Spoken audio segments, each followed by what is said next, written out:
स्तुति महिमा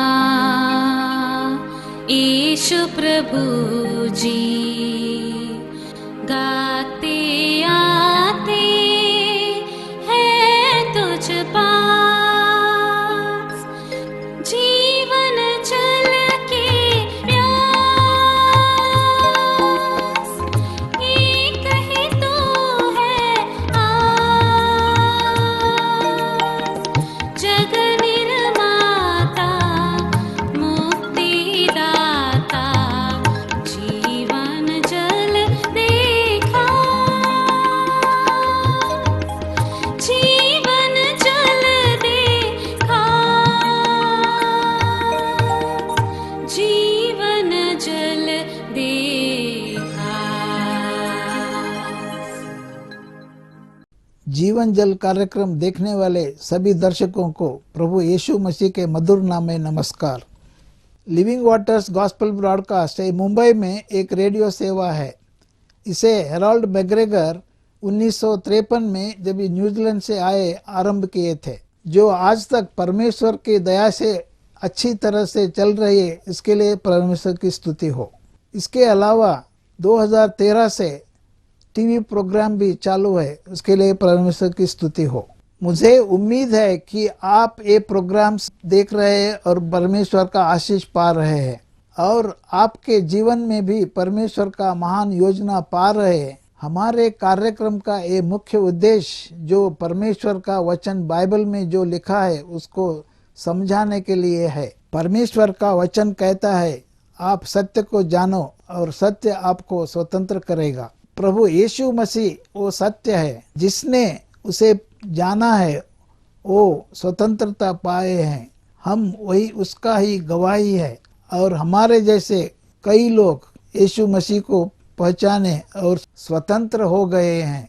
क्या आपने प्रभु यीशु मसीह को आपका उद्धारकर्ता जाना है? जो आप जीवन जल प्रोग्राम निरंतर देखते रहे और आशीष पाते रहे। परमेश्वर आपको आशीष दे। धन्यवाद। जीवन जल कार्यक्रम देखने वाले सभी दर्शकों को जगत के उद्धारकर्ता प्रभु यीशु मसीह के नाम में नमस्कार। यूहन्ना अध्याय 7 पद 37 में पवित्र शास्त्र बाइबल यह कहती है, यीशु ने लोगों को पुकार कर कहा, यदि कोई प्यासा है तो मेरे पास आकर पिए। जो मुझ पर विश्वास करेगा उसके हृदय में से जीवन की जल की धाराएं बह निकलेगी। क्या आप जीवन में प्यासे हैं या सच्चाई की तलाश में हैं? प्रभु यीशु मसीह आपके हर प्यास को बुझाने वाला और आपके हर सवालों का जवाब देने वाला है। इसी के नाम में हार्दिक अभिनंदन करते हैं। हमें खुशी है कि आप हमारे सभी कार्यक्रमों को देखने के लिए और जीवित परमेश्वर के वचन से परमेश्वर की बातों को सीखने के लिए आप हमेशा तैयार रहते हैं, अपना कीमती समय देते हैं और इससे हम बड़े आनंदित हैं कि आप अपने विचारों को, अपने प्रार्थना के निवेदनों को भी पत्रों के माध्यम से, फ़ोन के माध्यम से, ईमेल के माध्यम से पहुंचा रहे हैं। और हम आप लोगों को और भी ज़्यादा प्रोत्साहित करना चाहेंगे, क्योंकि इस सेवकाई का यही उद्देश्य है कि हम प्रभु यीशु मसीह के ज्ञान में, उसकी पहचान में और उसके अनुग्रह में हम अपने जीवन को बिताते हुए आगे बढ़ने पाएं। प्रियो, यदि मैं आपसे पूछूं कि क्या आप हमारे देश के राष्ट्रपति महोदय से बात करना चाहेंगे, तो मैं नहीं सोचता कि कोई भी ऐसा होगा जो कहे कि नहीं नहीं, हमें उनसे बात नहीं करना है।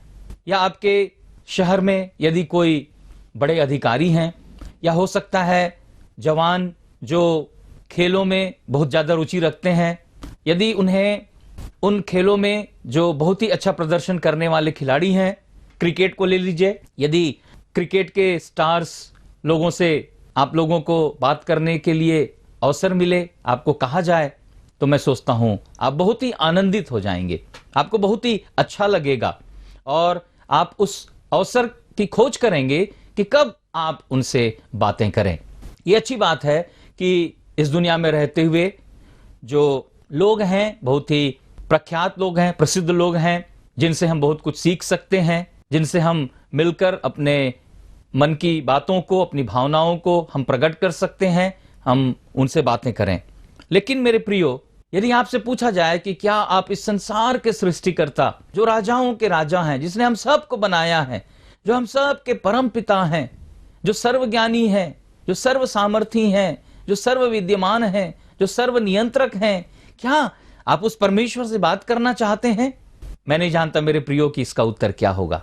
शायद आप सोचते होंगे, अरे हम परमेश्वर से, सृष्टिकर्ता परमेश्वर से हम कैसे बात कर सकते हैं? लेकिन मैं आपको कहना चाहता हूं, मैं आपको बताना चाहता हूं कि जैसे आप अपने घरों में अपने मित्र से, अपने माता पिता से आप बातचीत करते हैं, वैसे ही आप इस सृष्टिकर्ता परमेश्वर से भी बात कर सकते हैं। और वही बातचीत जो हम अपने मन की बातों को उस सृष्टिकर्ता परमेश्वर से कहते हैं, अपने मन की बातों को उन्हें बताते हैं, उसी को हम कहते हैं प्रार्थना। प्रार्थना कोई मंत्र नहीं है प्रियो, कि हम रटी रुटाई कोई मंत्र को हम बार बार उसी बात को हम कहते जाएं। ये तो हमारे मन की बात है। और ठीक वैसे जैसे जब एक छोटा बच्चा बोलना शुरू करता है तो माता पिता लालायित रहते हैं कि कब हमारा बच्चा जो है वो हमें माँ पप्पा कहकर पुकारे, वैसे ही हमारे परमेश्वर वो भी लालायित रहते हैं कि हम अपने मुंह को खोलकर हम परमेश्वर को अपने पिता के रूप में हम पुकारें, हम उनसे बातचीत करें। वो हमारी आवाज सुनने के लिए वो तैयार रहते हैं। परमेश्वर के वचन में कुछ बातों को जब मैं पढ़ता हूं मेरे प्रियो, मैं बड़ा आनंदित हो जाता हूं। परमेश्वर ने अपने वचन में कहा है, संकट के समय तू मुझे पुकार, जब तू संकट में है तो तू मुझसे प्रार्थना कर और मैं तेरी सुनूंगा और मैं तुझे उस संकट से छुटकारा दूंगा। और छुटकारा पाने के बाद तू मेरी महिमा करने पाएगा, मेरी स्तुति, मेरी प्रशंसा करने पाएगा, जानने पाएगा कि मैं तुझे संकट से छुड़ाने के लिए, तुझे छुटकारा देने के लिए मैं शीघ्र और कितनी आसानी से तेरे लिए मैं उपलब्ध हो जाता हूं। मेरे प्रियो, प्रार्थना के इस जीवन को, प्रार्थना के इस महत्व को हमें समझना बहुत ही जरूरी है। आज मैं आप लोगों को इस प्रार्थना के महत्व के बारे में कुछ बातों को बताना चाहता हूं। हम प्रार्थना पूर्वक हम बैठें और परमेश्वर के वचन को हम ध्यान से सुने। ये बहुत ही महत्वपूर्ण प्रार्थना है, क्योंकि ये प्रभु यीशु मसीह के प्रार्थना के जीवन से संबंध रखती है। ये प्रार्थना उस समय की है जब प्रभु यीशु मसीह आपके और मेरे पापों को अपने ऊपर में लेकर कलवरी के क्रूस पर अपने पिता की इच्छा को अब वो पूरी करने जा रहे हैं। अब वो अंतिम समय, अंतिम घड़ी आ चुकी है जब प्रभु यीशु मसीह अपनी कुर्बानी, अपना बलिदान हम पापियों के पापों के प्रायश्चित के लिए कलवरी के क्रूस पर देंगे। और यहां पर लूका रचित सुसमाचार उसके 23वें अध्याय और उसके 34 पद में हम देखते हैं, जहां पर के लिखा है, तब यीशु ने कहा, हे पिता, इन्हें क्षमा कर, क्योंकि ये नहीं जानते कि क्या कर रहे हैं। ये स्वयं प्रभु यीशु मसीह की प्रार्थना है मेरे प्रियो, जो उसने अपने पिता से की। प्रभु यीशु मसीह के प्रार्थना के जीवन में हम देखते हैं एक प्रार्थना की प्राथमिकता प्रभु यीशु मसीह अपने जीवन के द्वारा से हमें सिखाना चाहते हैं। अपने जीवन की सबसे कठिन परिस्थितियों में, सबसे कठिन समय में प्रभु यीशु मसीह जो हैं वो प्रार्थना करने से नहीं चूके।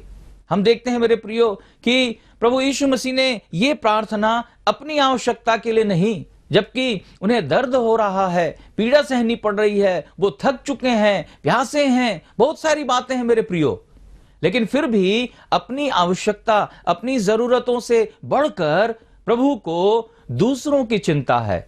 और वो भी दूसरे कौन हैं?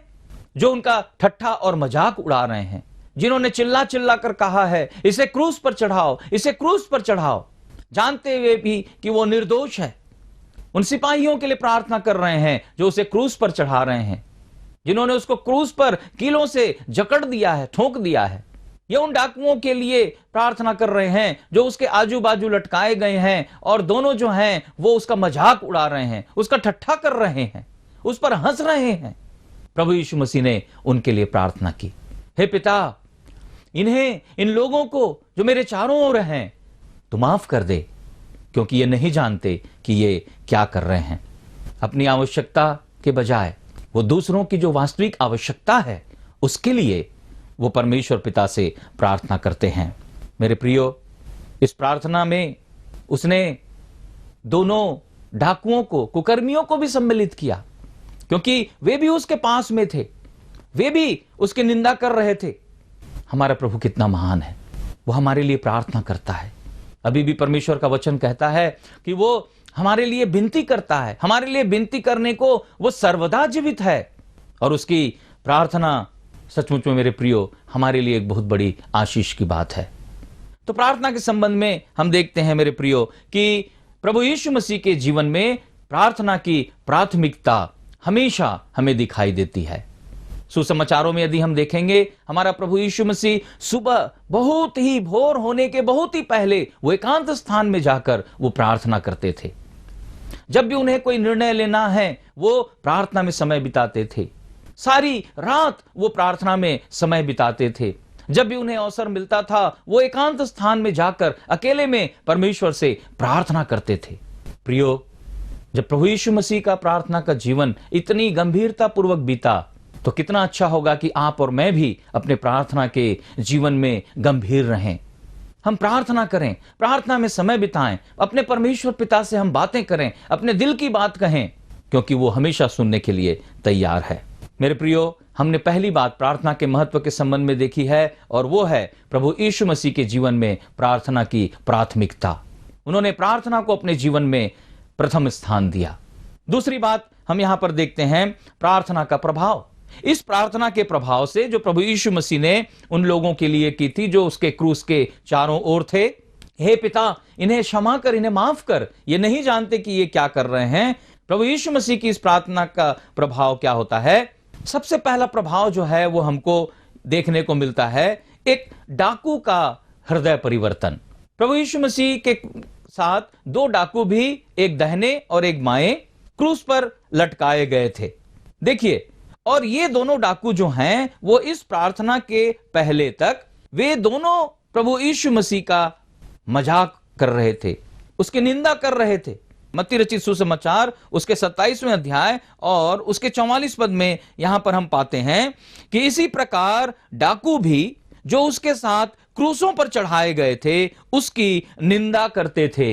वहां पर महायाजक थे, सिपाही थे, शास्त्री थी, भीड़ थी जिनको उकसाया गया था, बहुत सारे लोग थे, और दो डाकू भी साथ में थे। ये सब प्रभु यीशु मसीह का मजाक कर रहे थे, उसकी निंदा कर रहे थे।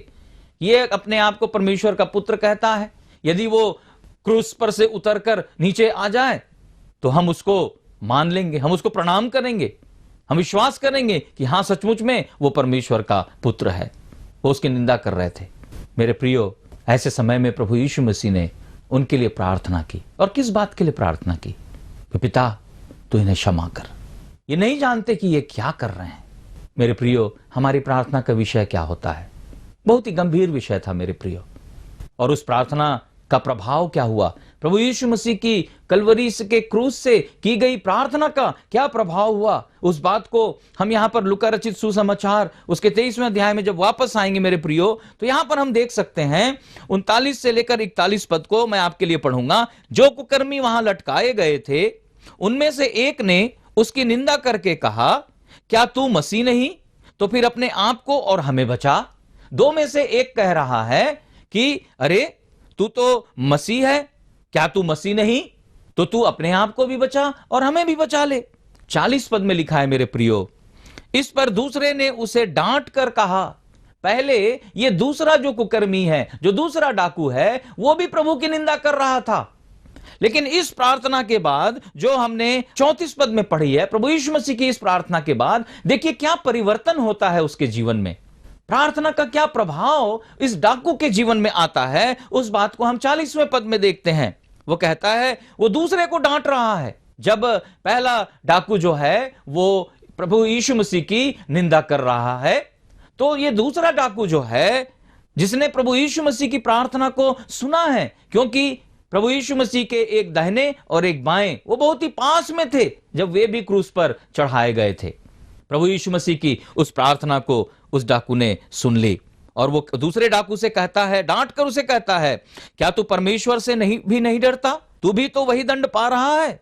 और हम तो न्यायानुसार दंड पा रहे हैं, क्योंकि हम अपने कामों का ठीक फल पा रहे हैं, पर इसने कोई अनुचित काम नहीं किया।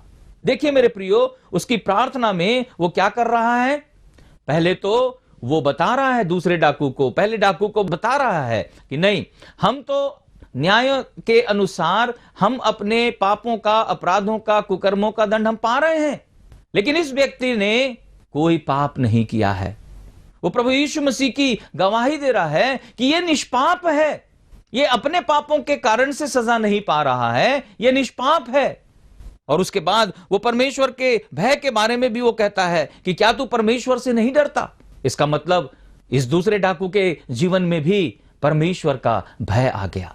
देखिए प्रभु यीशु मसीह की प्रार्थना का प्रभाव मेरे प्रियो एक डाकू के हृदय के परिवर्तन के रूप में हमको देखने को मिलता है। इस परिवर्तित डाकू की प्रार्थना मेरे प्रियो हम देख सकते हैं।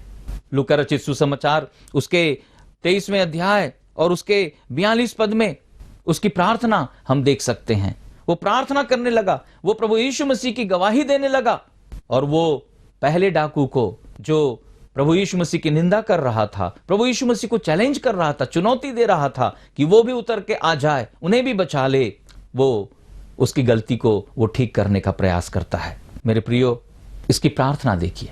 इतना ही नहीं, जब उसकी प्रार्थना प्रभु यीशु मसीह ने सुनी तो उसका क्या परिणाम यहां पर हमको देखने को मिलता है, उस बात को भी हम देखेंगे। देखिए, वो उसके हृदय का परिवर्तन हुआ, वो प्रार्थना करने लगा, और उसकी प्रार्थना जो है वो 42 पद में हमको देखने को मिलती है। तब उस दूसरे डाकू ने कहा, हे यीशु, जब तू अपने राज्य में आए तो मेरी सुध ही लेना। मेरे प्रियो, इस प्रार्थना में उसके विश्वास को हमको देखने को मिलता है। मेरे प्रियो, क्या है वो विश्वास? उसने विश्वास किया कि ये यहूदियों का राजा है, ये प्रभु यीशु मसीह जो बीच में टंगा हुआ है वो यहूदियों का राजा है, वो एक दिन अपने राज्य में आएगा। और वो देख रहा है कि ये तो अब मरने वाला है, लेकिन उसने उसके पुनरुत्थान पर भी विश्वास किया कि एक दिन ये जिंदा होगा। उसने अपने पुनरुत्थान पर भी विश्वास किया, मसीह का राज्य जो है वो आएगा, इस बात पर भी उसने विश्वास किया। और परमेश्वर के राज्य का जो राजा होगा, जो मसीहा होगा, वो यही व्यक्ति होगा जो कलवरी के क्रूस पर मर रहा है, उसके पापों के लिए नहीं, परंतु वो दूसरों के पापों के लिए, संसार के पापों के लिए। और मेरे प्रियो, ये बात किसने प्रकट की? इस डाकू पर किसने प्रकट की? निश्चित रूप से प्रभु यीशु मसीह की प्रार्थना का प्रभाव हम उसके जीवन में, परिवर्तित जीवन में हम देख सकते हैं, उसकी प्रार्थना में हम देख सकते हैं। लेकिन किसने प्रकट की कि ये प्रभु यीशु मसीह जो है वो राजा है, वो सच्चा राजा है?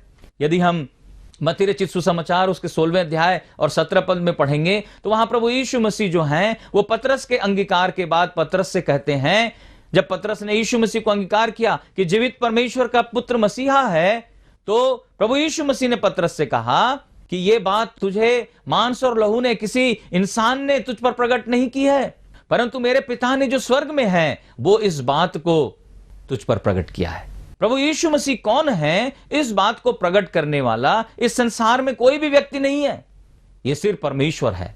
और आज भी मेरे प्रियो, वो परमेश्वर जो है वो आप लोगों के हृदय में प्रभु यीशु मसीह को प्रकट करना चाहते हैं, बताना चाहते हैं कि ये प्रभु यीशु मसीह कौन है।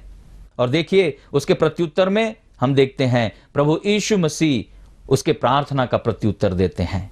लूका उसके 23 उसके 43 में लिखा है, प्रभु यीशु मसीह ने उस डाकू से कहा, मैं तुझसे सच कहता हूं कि आज ही तू मेरे साथ स्वर्गलोक में होगा। 3 बातों को हम देखते हैं मेरे प्रियो, आज ही मेरे साथ स्वर्गलोक में होगा। मेरे प्रियो, उस डाकू की प्रार्थना कितनी अच्छी प्रार्थना थी। हे प्रभु, जब तू अपने राज्य में आए तो मेरी सुधि लेना। उसने बिल्कुल सही जगह पे उसने प्रार्थना की, जहां पर वो था, वो क्रूस में था और वहां पर उसने प्रार्थना की। हो सकता है ये उसकी जिंदगी की पहली और अंतिम प्रार्थना हो। वो डाकू था, मालूम नहीं उसने प्रार्थना की थी या नहीं की थी, क्या करता था नहीं करता था, हम नहीं जानते। परंतु जब उसे अवसर मिला, उस अवसर को उसने नहीं गंवाया। बिल्कुल सही जगह पे, जब क्रूस पर वो टंगा हुआ है, वो प्रभु से प्रार्थना करता है, वो सही व्यक्ति से प्रार्थना करता है। He prayed to the right person. He prayed at the right place.